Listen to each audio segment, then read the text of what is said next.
Satrio Piningit, penjaga hukum kehidupan.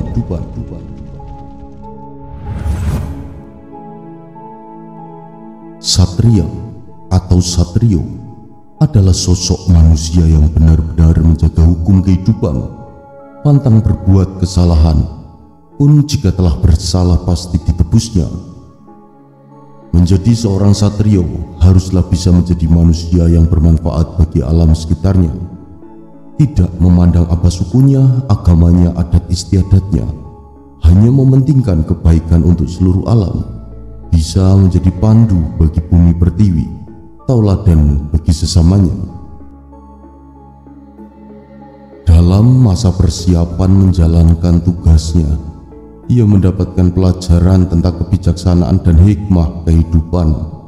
Hidup bagaikan di penjara, disembunyikan oleh waktu, mendapat perintah untuk diam, tidak boleh terlihat menonjol di lingkungan sekitarnya. Ia adalah seorang yang mempunyai kemuliaan dan kewibawaan karena mengalir darah para raja dari berbagai bangsa warisan dari leluhurnya. Keturunan raja dari bangsa Cina, keturunan dari keluarga Muhammad SAW dan Ali bin Abi Thalib radhiyallahu anhum, keturunan dari Sriwijaya, keturunan dari Mojopahit, dan mempunyai hubungan sangat erat dengan keluarga Pajajaran. Ia dibesarkan di suatu tempat, tanah yang mempunyai sejarah besar Nusantara. Namun ketika remaja, ia berkelana ke arah barat dari tempat asalnya, melakukan semua hal yang bisa melepaskan derita seseorang tanpa mengharap pujian ataupun imbalan. Walaupun selama perjalanan itu ia selalu dijegal oleh orang-orang yang iri terhadapnya, hingga akhirnya ia kembali ke tempat asalnya untuk menumbuh kembangkan budaya tempat ia dilahirkan, mengasuh pemuda-pemuda yang datang kepadanya, mengajarkan hakikat kehidupan dan tetap menolong sesama tanpa pamrih apapun. Kepulangannya inilah titik awal dari pelaksanaan tugas yang sesungguhnya, membuka gerbang impian rakyat akan hidup yang adil dan sejahtera. Dalam melaksanakan tugasnya, ia selalu berpedoman pada kebijaksanaan, tidak mau membeda-bedakan sesamanya karena semua adalah makhluk Gusti Yang Maha Pencipta. Lepas sudah semua atribut golongan-golongan selama ia melaksanakan tugas untuk memakmurkan masyarakat di sekitarnya, dan kelak keberhasilannya bersamaan dengan kegagalan pemerintah negara. Tidak ada yang menyangka bahwa apa yang telah dikerjakan sang Satrio telah membuka hati rakyat. Satrio yang telah lama dinantikan telah hadir membawa bukti bahwa dia telah berhasil memakmurkan rakyat sekitarnya ketika pemerintah gagal menyelamatkan negara. Dia yang akhirnya memimpin negara, membawanya terkenal ke seluruh jagat, negara yang kerto raharjo, damai tentram, gemah ripah, loh jinawi. Lalu sumber lainnya adalah Jangka Jayabaya, Ugawangsit Siliwangi, dan beberapa naskah karangan dari Raja-Raja Mataram. Benarkah secara pribadi Satrio Piningit ini ada? Ya, saya sendiri tidak membantahnya.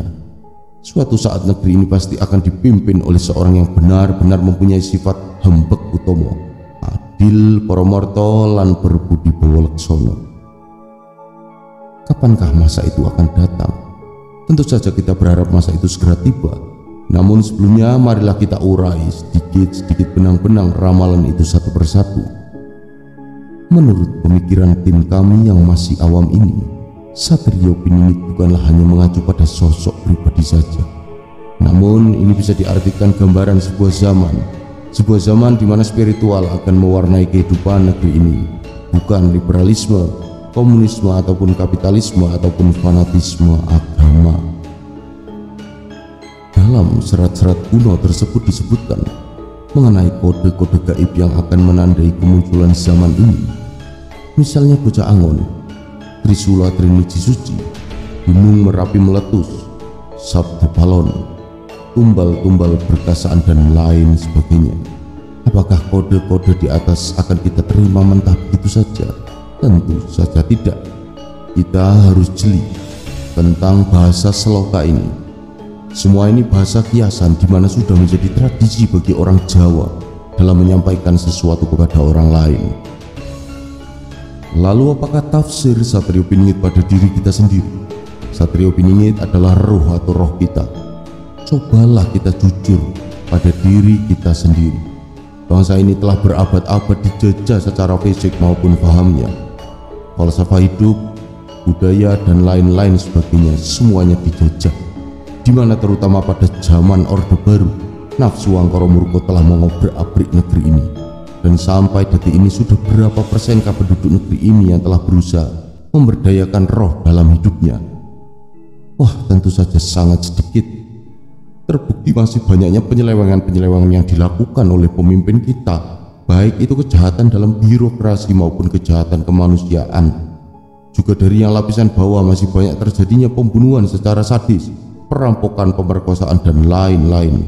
Lalu apa yang dimaksud dengan Buddha Angon, gunung meletus, Trisula bercadik, dan lain-lain? Mari kita kupas sedikit demi sedikit. Bocah Angon.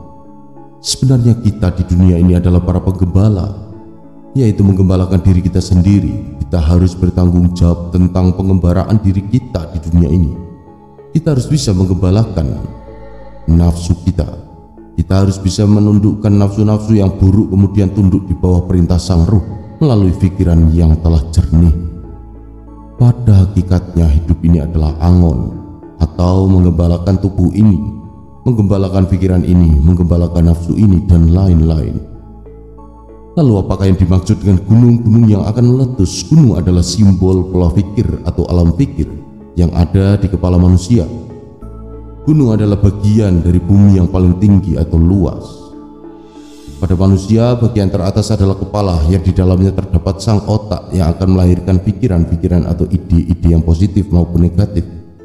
Di dalam salah satu serat diceritakan, Gunung Merapi akan meletus dan mengeluarkan bau anyir bacin.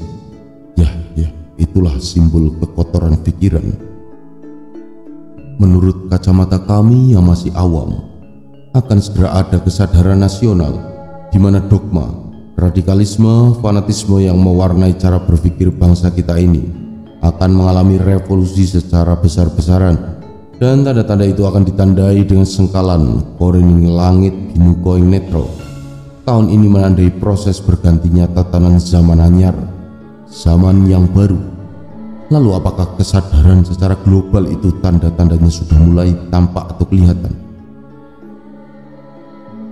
Lalu siapakah yang disebut dalam ramalan Sabdo Palon akan dijadikan makanan jin setan berkasaan?